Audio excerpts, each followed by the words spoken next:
Hi,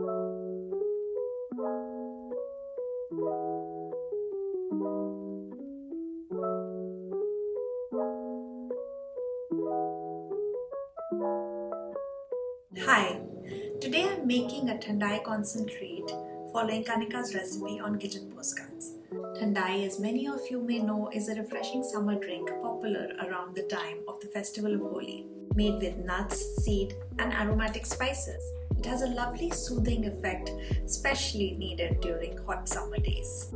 I feel a homemade version is better since you can control the amount of sugar that goes in. There are no preservatives, there are no nasties, so that's always a good thing.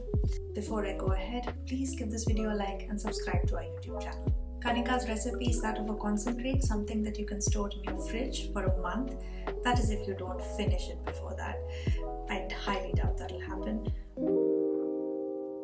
Begin by gathering your ingredients, preferably the night before. This recipe requires grinding and blending, so a food processor is needed. You will need these nuts, seeds, some spices and sugar. I added some extra flavors with gulkand, kesar and rose water, which are optional. Since I don't have everything here, I'm going to chat with Kanika about her recipe. Tell me, so did you do all your prep? Are you all ready with your ingredients? I did soak the nuts and seeds overnight. The only thing is I do not have any khaskhas. And khaskhas, because I live in the UAE and I don't have access to it. It's not available here, it's not allowed here because khaskhas are poppy seeds. So I'm skipping that. But instead, not to substitute, but generally to add another thing to it, I'm adding some gulkand that I have from my previous cooking adventures. That's also on the blog. I'm also going to add some rose water to it. So that sounds yum. I remember the gulkand you'd made. It was just so tempting to look at the pictures. So that's a great idea. I mean, I wish you had khaskhas, but this is a great option. So let's see how that turns out. Next morning, or after a few hours of soaking the nuts and seeds, which are about a quarter cup each, start by peeling the almonds. This is the only labor-intensive task in this recipe, but totally worth it. This is a good time to put on a nice cooking podcast and peel the almonds slowly, one by one. Peeling will ensure an even texture when we blend the nuts and seeds into a paste. Next, strain the cashews, melon and poppy seeds and collect them with the peeled almonds. Since I'm using the same grinder for wet and dry ingredients, I begin by grinding the dry spices first. These are around 6 to 7 whole green cardamoms, a tablespoon of black pepper and 2 tablespoons of saunf or fennel seeds. Grind these spices together to a fine powder. Make sure it's fine because bigger chunks settle at the bottom of the drink. Not very favorable in my opinion. Take the spice powder out and keep it aside. Now it's time to grind the soaked seeds and nuts. Transfer the collected soaked seeds and nuts into a blender, add a few tablespoons of water and grind to a fine paste. I add some more water to grind the paste as fine as possible. So take your time, scrape the sides, check the texture of the paste. Mine was eventually as soft and fluffy as a cloud by the end of it. So go that extra mile and make it really smooth. Next, make the sugar syrup by adding 2 cups of sugar to a medium-sized saucepan. I used a little less, around 1 cup and 3/4 of demerara sugar. Add a cup of water over this. To this, add a few pinches of crushed kesar or saffron if you're using it. Place this mix over medium heat and stir to combine.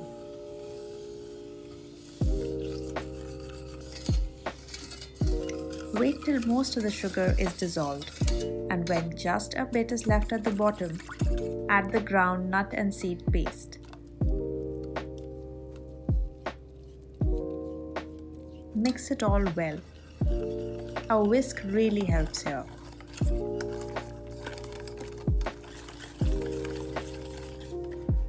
Once combined, cook for a couple of minutes and then throw in the spice mix.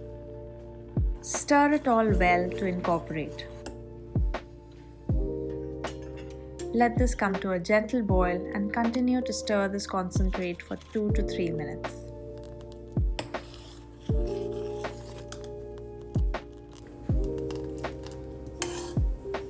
Take this off heat and add in some optionals. A few pinches of crushed kesar, a couple of tablespoons of gulkand or rose jam, and a tablespoon of good rose water.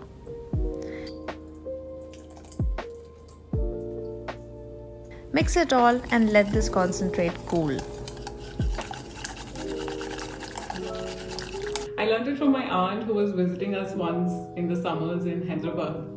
And she made it, and I just spent some time in the kitchen with her, saw what she was doing, and just wrote it down. Then I've made it a couple of times since, and it's always been really flavorful and pretty much, I've been able to replicate it. Is it okay if I don't strain it, the mix, after I cook it? Because I don't know what I'll be doing with it. I think that's fine. I don't think you really need to strain it, considering that if you're grinding a very fine paste, it will mix seamlessly and blend really well in your sugar syrup. So I don't think that should be an issue. And also if you enjoy a little grainy drink, because it settles at the bottom typically. So I don't think it should be an issue. The leftovers, not a lot. Usually you only get about 4 tablespoons or so. But if you prefer to just have a grainy drink, that's fine, because the flavors are all going to be there. So what did you do with the leftover that you had? This time I just experimented and made these sticky buns. It was really flavorful and kind of reminded me of these mishri wali mithais. And it's also a nutty mix to spread maybe on your toast.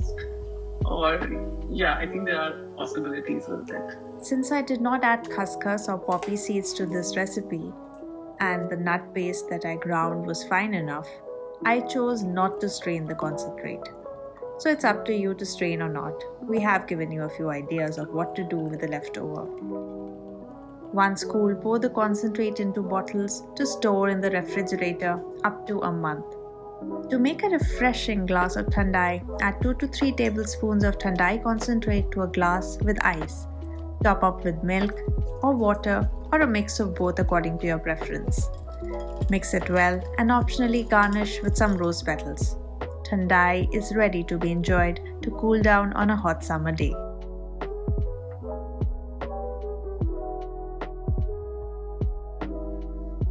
Make this Thandai and let us know how you liked it. If you substituted anything or added something else, let us know how it turned out.